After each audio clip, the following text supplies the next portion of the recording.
Bonjour Maud Bréjon. Bonjour. Vous êtes une farouche défenseuse de la réforme des retraites et vous êtes devenue porte-parole d'un gouvernement qui ne tient que parce qu'il a accepté de suspendre cette réforme. On va parler avec vous du budget, notamment une boucherie fiscale pour le RN. Mais d'abord, dans une demi-heure, le Premier ministre affrontera 2 motions de censure à l'Assemblée. La direction du PS a annoncé que le parti ne les voterait pas. Ça va se jouer à environ 24 voix. Le groupe socialiste votera-t-il comme un seul homme? Écoutez le patron du PS, Boris Vallaud, hier sur France Info. Moi, je crois à l'unité de mon groupe. Certains se posent la question. J'ai bien l'intention de leur parler et de les convaincre. Écoutez, je n'en sais rien. Je pense que ça doit être le moins possible. Sans langue de bois, Maud Bréjon, est-ce que ce matin, vous êtes réveillée un petit peu plus sereine qu'en début de semaine? Est-ce que vous avez défait vos cartons au porte-parole là? D'abord, on vient de passer 10 jours qui, je pense, ont profondément écœuré les Français de la vie politique. Et je voudrais revenir très brièvement là-dessus. On a donné collectivement un spectacle assez affligeant. Voilà, je voudrais commencer par dire cela. Vous en prenez votre part? J'en prends ma part. Et je pense que chacun doit, après ces 10 jours, être en capacité de se remettre en question. Et c'est ce que je fais, c'est ce qu'on fait au gouvernement et c'est ce que doivent faire les différentes forces politiques aussi au Parlement. Premier ministre a posé les conditions qui permettent l'ouverture du débat à l'Assemblée nationale. L'ouverture du débat sans l'utilisation du 49.3 et avec la possibilité de discuter de la fiscalité et de discuter de la réforme des retraites. Et donc, on va vivre ce matin un grand moment de clarification. Vous dites on a fait des pas en avant, pas de raison de nous censurer. On permet l'ouverture du débat. L'Assemblée a demandé l'abandon du 49.3, l'Assemblée l'a eu. Les forces politiques ont demandé, notamment à gauche, qu'on puisse débattre de la réforme des retraites et d'une modification sur la fiscalité. Ce sera possible. Et donc, je le redis, on aura ce matin un grand moment de clarification entre les parlementaires qui acceptent le débat, ceux qui préfèrent le désordre, entre ceux qui respectent le Parlement et ceux qui, en quelque sorte, en ont peur. Voilà. Et c'est ce qu'on verra ce matin. Vous savez, moi, j'ai été élue députée dans la 13e circonscription des Hauts-de-Seine. Je remarque 2 choses. D'une part, nos électeurs nous ont élus pour qu'on fasse notre travail. J'ai l'impression d'enfoncer une porte ouverte, mais on est là pour délibérer et on est là pour voter. Pas pour censurer, avant même d'avoir commencé à discuter sur le texte. La deuxième chose que je remarque, et j'étais hier soir dans ma circonscription à Antony, c'est que quand bien même on peut être attaché à la réforme des retraites et à un certain nombre de mesures prises ces 8 dernières années, les Français plus que jamais, je crois, veulent du calme et de la stabilité. Madame la porte-parole, pour reprendre la question d'Agathe, le son de Boris Vallaud, pour une macroniste historique comme vous, ça doit piquer un peu, non, de devoir de faire ou pas ces cartons uniquement à la décision des socialistes? J'ai toujours défendu la réforme des retraites. Je vais pas prendre les Français et vos auditeurs pour des imbéciles. Je considère que cette réforme, elle est importante. Je considère qu'elle est nécessaire.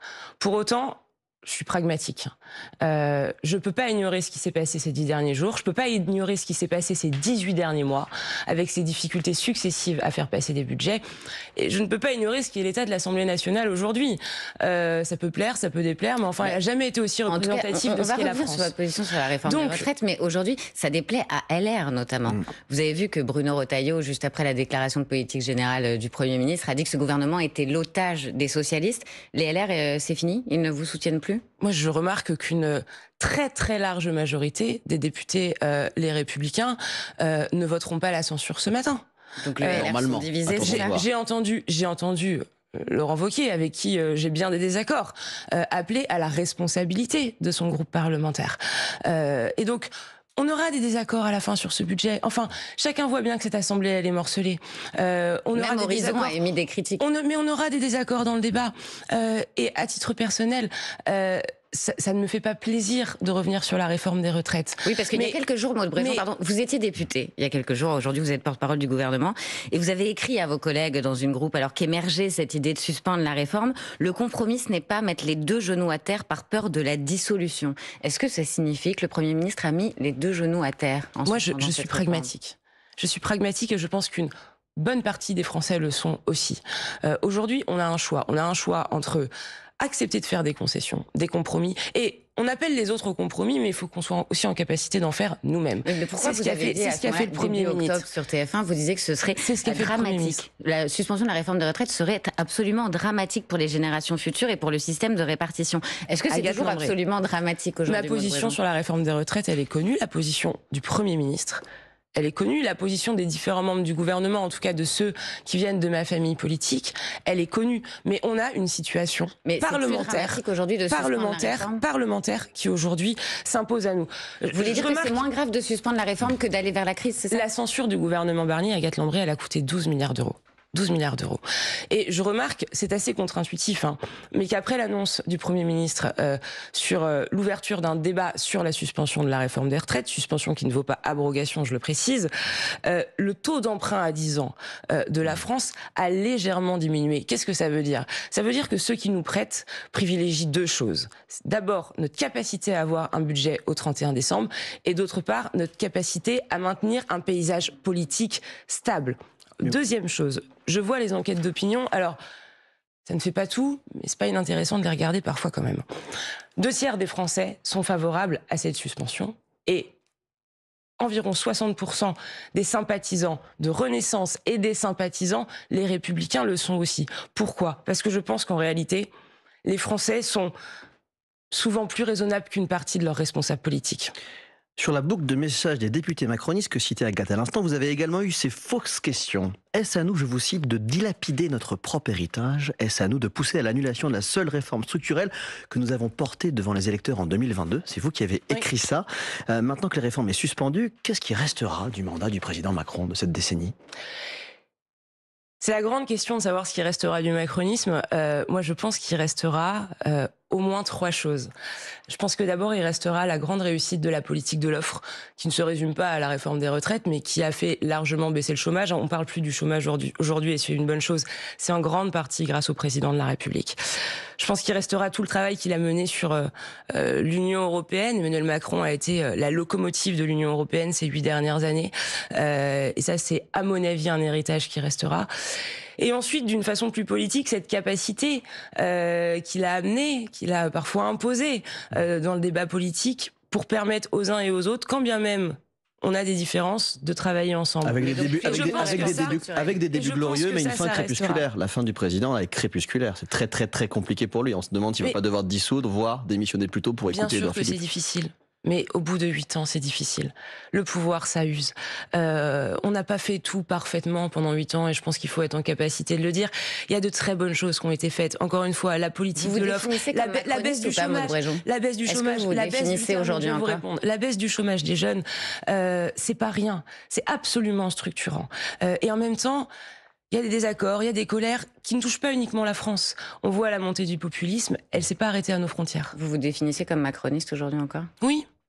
Oui, mais vous savez, moi, je travaillais chez Agathe Lambray, je travaillais. Il y en a vraiment plus beaucoup. Oui, écoutez, je travaillais chez EDF. J'étais dans le nucléaire. Je suis arrivée un dimanche matin sur un marché en 2016 pour tracter pour Emmanuel Macron. Je suis devenue responsable de mon petit comité local à Levallois-Perret. J'ai pris des responsabilités dans mon département. Je suis allée au municipal. Je suis devenue députée. J'ai été porte-parole de son parti.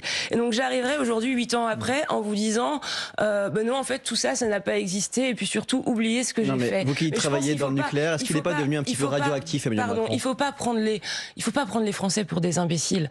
On sait d'où l'on vient. Moi, j'ai de la gratitude envers le président de la République. Vous savez, la loyauté, c'est l'inverse de la traîtrise. Je pense que les Français n'aiment pas les traîtres. Et ça ne signifie pas qu'on n'a pas la capacité de se remettre en question sur certaines décisions. Qui sont les traîtres? Vous visez Édouard Philippe, Gabriel Attal? Je vise personne, mais je vois qu'aujourd'hui, un certain nombre de responsables politiques dans ma famille politique qui ont été faits par Emmanuel Macron essaient de s'en dissocier jusqu'à faire oublier qu'ils ont marché avec lui pendant 8 ans. Voilà. Vous allez sur c'est pas mon cas. Et par ailleurs, Gabriel Attal, je pense que les Français ne sont pas dupes. Vous parlez de Gabriel Attal. Gérald Darmanin vient de claquer la porte, au moins temporairement, de Renaissance. Il s'est mis en retrait du parti. Il dit, quels que soient les désaccords avec le président, ils ne peuvent être exprimés publiquement par le mouvement qu'il a lui-même fondé. Il vise explicitement Gabriel Attal, désormais président du parti Renaissance. Il fustige les aventures individuelles et prématurées. Vous êtes sur la ligne Darmanin, donc Gabriel Attal est dans une aventure individuelle et prématurée? Je pense qu'en tout cas, Gérald Darmanin a raison quand il dit, qu'en tirant publiquement sur le président de la République, on se met une balle dans le pied. Voilà. Les gens n'oublient pas d'où l'on vient, et je pense que ce qu'on a fait ces 8 dernières années, on doit en être fier, on doit le revendiquer, ce qui ne signifie pas, encore une fois, que tout a été parfait. Mais enfin, si demain matin je vais dans ma circonscription en disant à mes électeurs écoutez les gars, moi je n'ai jamais été macroniste et oubliez mes 8 dernières années, ils vont me dire mais Madame Bréjon, enfin vous vous moquez de moi, j'ai été élue en 2022 à côté du président de la République sur mon affiche. Vous voulez dire il faut pas cracher dans la soupe? Ça veut dire il faut pas cracher dans la soupe, puis ça veut dire qu'il faut pas prendre les Français pour des imbéciles. C'est ce que fait Gabriel Attal. Non mais les Français ils ont un peu de mémoire.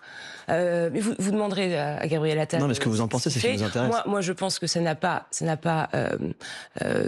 l'intérêt, mais en fait ces critiques perpétuelles à l'encontre du président sont contre-productives pour ce qu'on doit faire ensemble dans les années à venir à l'échelle du socle commun. Voilà. Ce qui ne signifie pas qu'on n'a pas le droit d'émettre des désaccords, mais je pense qu'on doit faire attention, et encore une fois, on ne doit pas prendre les Français pour des imbéciles. Et quant aux ambitions personnelles, je rejoins complètement Gérald Darmanin. Mais moi, vous savez que j'ai toujours défendu l'union de la droite et du centre. S'il reste une personne qui doit le faire dans ce pays, je vous promets que ce sera moi. Je crois profondément dans ce qu'est le socle commun. Je pense que c'est la seule façon d'être au second tour en 2027 et de ne pas avoir à choisir entre Jean-Luc Mélenchon et Marine Le Pen ou Jordan Bardella. Et donc j'invite, et je continuerai à le faire, Gabriel Attal, Édouard Philippe, Gérald Darmanin, mes amis les Républicains, à se mettre d'accord. Je pense que les Républicains ont un choix cornélien à faire. Mais Bruno Retailleau ou non? Parce qu'il faut qu'on avance. Bruno Retailleau et les Républicains. Est-ce qu'ils choisissent de se fondre dans le Rassemblement national, d'être la béquille de Marine Le Pen ou de Jordan Bardella, ou est-ce qu'ils travaillent à l'unité de la droite et du centre, comme l'ont fait avant eux Jacques Chirac et Nicolas Sarkozy? C'est une vraie question. C'est une vraie question. Maud Bréjon, dans un instant, autre vraie question. Comment vous allez faire pour adopter ce budget 149.3? On parle aussi des hausses d'impôts. Le RN dénonce une boucherie fiscale, mais pour l'instant, il est 8h46 et c'est l'info en 1 minute avec Manon Lombard-Brunel. Les votes seront serrés à l'Assemblée nationale. Les députés examineront à partir de 9h, dans moins d'un quart d'heure, les 2 motions de censure déposées contre le gouvernement, le Cornu 2. Sauf surprise, elles ne seront pas adoptées. Ça devrait se jouer à une vingtaine de voix près. Celle du PS qui appelle à ne pas censurer, mais des frondeurs menacent quand même de ne pas suivre la consigne du parti. À Gaza, Israël confirme ce matin l'identification des corps des 2 otages israéliens restitués hier par le Hamas. Le ministre de la Défense israélien qui a menacé de reprendre ses bombardements. Si le mouvement islamiste ne rend pas toutes les dépouilles, ce sera fait. Le Hamas entend honorer l'accord, assurent plusieurs hauts responsables américains. La dermatose nodulaire continue de gagner du terrain en France. Pour la première fois, 3 foyers ont été détectés hier dans les Pyrénées-Orientales. La vaccination est désormais obligatoire dans l'ensemble du département. Et puis en cyclisme, c'est la fin d'une histoire qui aura duré 20 ans. L'équipe Arkea BNB Hotel n'a pas déposé de demande de licence pour la saison prochaine. Les 2 partenaires de l'équipe ont décidé de ne pas poursuivre l'aventure faute de repreneur. Elle devra donc mettre la clé sous la porte en fin d'année. France Info. Le 8-30 France Info. Agathe Lambray, Paul Larouturou. Avec Maud Bréjon, porte-parole du gouvernement. Bon, peut-être que vous avez échappé à la censure, mais le plus dur commence vraiment maintenant, Paul. Exactement, Agathe. On ne sait pas encore si les 2 motions de censure vont passer ou pas aujourd'hui, mais effectivement, le Premier ministre a renoncé au fameux article 49 alinéa 3. Aujourd'hui, vous n'avez aucune certitude que ce pari aboutisse. Comment vous allez faire? Vous allez gouverner à la calculette, amendement par amendement? On va discuter et débattre amendement par amendement. Au fond, on en revient à ce qui est le fonctionnement, normal du Parlement.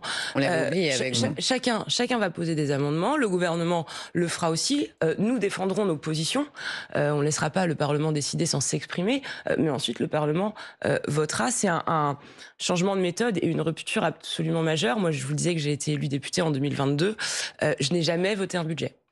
Je n'ai jamais voté un budget. C'est la première prérogative des députés. Mais la faute à qui? C'est vous qui avez choisi ça. Je n'ai jamais voté un budget. Et donc aujourd'hui, effectivement, c'est une forme de pari.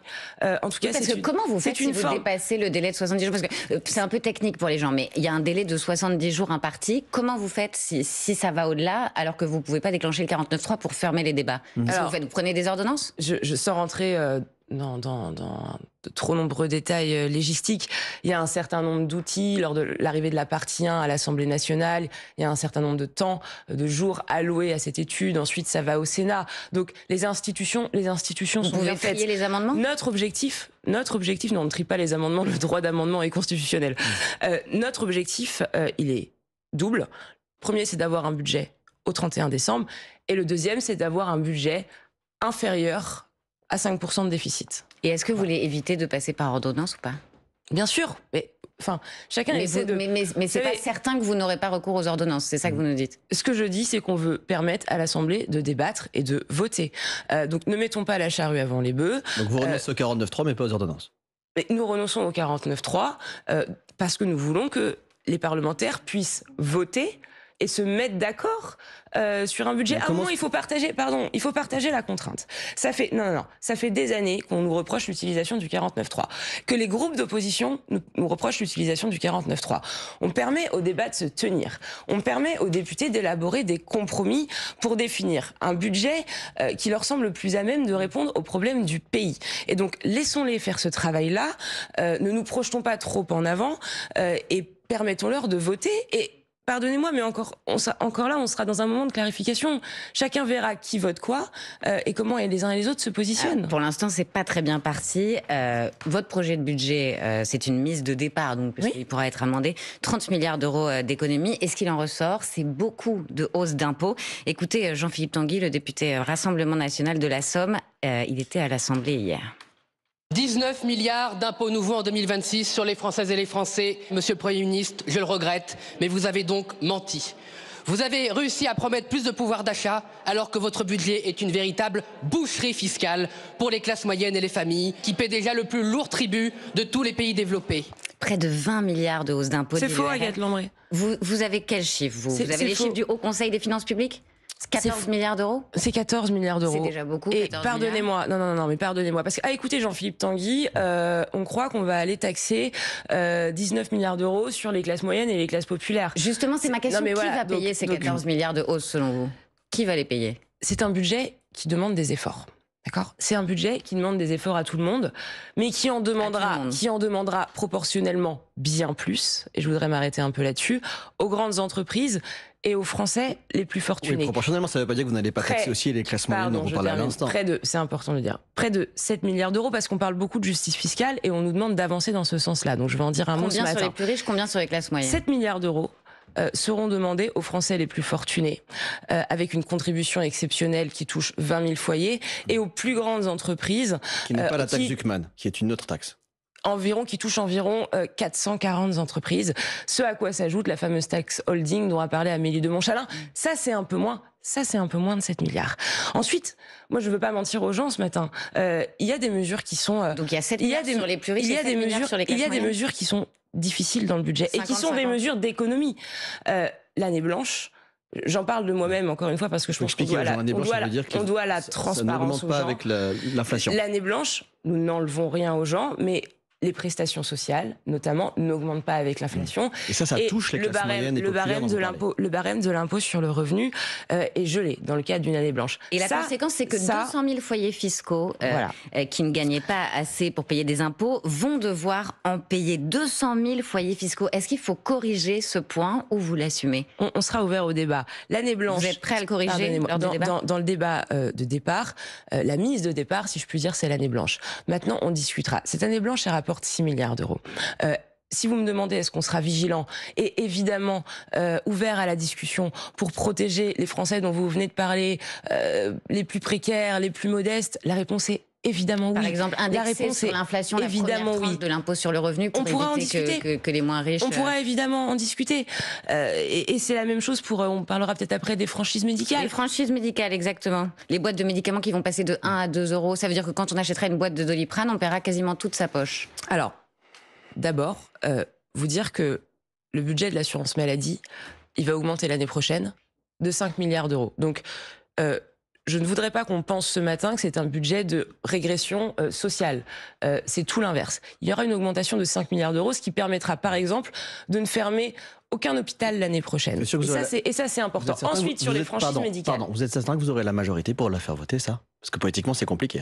On discutera.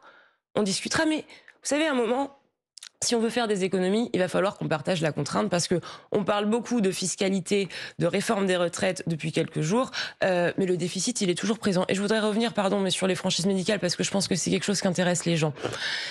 18 millions de Français aujourd'hui ne sont pas concernés par les franchises médicales. 18 millions de Français. Les Français les plus modestes, les mineurs, les femmes enceintes. Est-ce qu'on est, là encore, ouvert à élargir cette population, la population non concernée par les franchises médicales? Pourquoi pas? Maintenant, est-ce que, Agathe Lambray, est-ce que vous et moi, on a les moyens de payer un peu plus quand on va acheter notre boîte de Doliprane? Donc cette mesure, vous l'assumez? Je pense que la réponse est oui. Les 7 milliards d'euros d'économies sur la santé, vous les assumez, vous reviendrez pas dessus? En tout cas, nous, on l'assume. Après, il y aura des débats au Parlement, mais je crois qu'encore une fois, on ment pas aux Français. Il y a aujourd'hui une situation de déficit qui est important. Et donc, c'est un budget d'effort. On en discutera. Il faut qu'on partage la contrainte. Il faut qu'on en discute avec les forces parlementaires. Il faut qu'on avance. Mais on ne peut pas faire comme si ce déficit. Il y a une autre question absolument majeure, celle des retraités qui seront particulièrement perdants. En plus de, vous parliez de l'année blanche, en plus de geler les pensions de retraite dans le cadre de cette fameuse année blanche, vous supprimeriez, conditionnel, ce n'est pas encore fait, l'abattement de 10% sur les revenus des retraités. Il serait remplacé par un forfait autour de 2 000 €. Ça va être très dur pour beaucoup de retraités. Vous savez, le premier impact de cette mesure, il bénéficie d'abord aux retraités les plus modestes, qui aujourd'hui sont moins gagnants. La classe moyenne peut être la grande perdante. C'est surtout qu'on parle de quelques euros pour les retraités qui gagnent moins de 20 000 € par an, et si je ne m'abuse, donc c'est vraiment pas grand-chose pour les retraités modestes. Que ce soit pour les retraités. Et c'est vraiment les retraités très modestes. Que ce soit pour les retraités, que ce soit pour l'année blanche, que ce soit pour les franchises médicales, on sera ouvert à rééquilibrer les choses lors du débat parlementaire. Maintenant, lorsqu'on rééquilibre et que ça coûte de l'argent, il va falloir que les forces politiques et que les parlementaires nous proposent aussi comment est-ce que on aboutit à un budget inférieur à 5% de déficit. Un retraité célibataire, par exemple, déclarant 44 000 € de pension, verrait sa note fiscale grimper de plus de 700 €. C'est pas rien, ça. Mais j'ai conscience que, pardonnez-moi, encore une fois, je peux vous le redire, j'ai conscience que c'est un budget d'effort. Ce que je vous dis, c'est que c'est une copie de départ, qu'on va pouvoir en discuter, qu'il ne faut pas prendre tout ce qui est écrit aujourd'hui en dur comme argent comptant. Il y aura des débats, on n'est pas fermé, mais on a une responsabilité. Le Premier ministre a dit, je suis prêt à faire beaucoup de compromis, et il en a fait, certains nous le reprochent même aujourd'hui, mais on ne fera pas n'importe quoi et on n'endossera pas tout parce qu'à la fin... sur la marchandise, Maud Bréjon, pardon, parce que François Bayrou, au début, répétait, les macronistes répétaient encore qu'il n'y aurait pas de hausse d'impôts. Le macronisme, c'était pas de nouvelle hausse d'impôts. Et finalement, on voit que les classes moyennes sont particulièrement touchées. Les classes moyennes ne sont pas... En comparaison à ce que vous faites pour les plus riches. Non, proportionnellement, les plus touchés, c'est les Français les plus aisés et c'est les grandes entreprises, Agathe Lambray. Mais vous aviez dit pas de hausse d'impôts. N'intégrez pas l'argument de nos oppositions. Les Français les plus modestes ne sont pas les plus touchés par ce budget, c'est pas vrai. Ensuite, on sera ouvert au débat. On permet des discussions et des concessions qui nous coûtent sur des sujets qui sont importants pour nous. Mais on est face à une Assemblée nationale qui aujourd'hui ce qu'elle est. Si on avait 350 députés, une majorité absolue, on ferait peut-être pas ce budget-là, on ferait probablement autrement. Mais en tout état de cause, aujourd'hui, le socle commun, c'est environ 200 députés, et la majorité, elle est à 289. Donc, chacun comprend bien, et les Français comprennent bien, qu'en fait, on fait pas complètement ce qu'on veut, qu'on doit travailler avec le Parlement, et que c'est aussi désormais aux forces parlementaires de faire des propositions responsables. Et c'est ce que permettra la non-utilisation du 49.3. 8h58 sur France Info, c'est l'heure de la question qui est retrouvée évidemment sur Instagram et sur le TikTok de France Info. Aujourd'hui, la question qui juge, vous avez voté pour Nicolas Sarkozy à son époque. Il va être incarcéré. En 2012. En 2012. Vous dites pas en 2007. Il va être incarcéré. Oui. Mardi à la prison de la Santé, c'est historique. Est-ce que sa place est en prison, Madame Bréjon? Écoutez, moi, je vais vous faire une réponse très convenue. Non, on ne veut pas de la réponse très convenue. Non, mais pardonnez-moi, je vais vous dire... Laissez-moi terminer. Je n'ai pas porté de commentaires sur une décision de justice, ni pour Nicolas Sarkozy, ni pour d'autres. Non, mais la séparation, pardonnez-moi, la séparation des pouvoirs, ça veut dire quelque chose. Mais pour l'image de la France, ce que je peux vous dire, c'est que cette situation, elle me rend un peu triste. Et elle me rend un peu triste d'abord pour le pays. Peu importe ce qu'on pense de cette décision de justice, les Français ont leur avis, ça, je pense, beaucoup débattu dans les familles le dimanche. Quel est le vôtre? C'est jamais une bonne nouvelle. La tristesse. C'est jamais une bonne nouvelle pour le pays quand un ancien chef d'État quoi qu'on en pense, et sans porter de jugement sur cette décision de justice, est incarcéré. Voilà. Et c'est pas non plus... Et je pense que par ailleurs, c'est dans ce que ça renvoie comme image de la classe politique et de la vie politique, c'est aussi, à mon avis, un petit peu délétère. Voilà. Mais les hommes politiques sont des citoyens comme les autres. Et les hommes politiques sont des citoyens comme les autres. Et une porte-parole du gouvernement ne porte pas de jugement sur une décision de justice. Merci Maud Brejon, merci beaucoup d'avoir répondu aux questions de France Info. Merci Paul, à demain. Merci Agathe.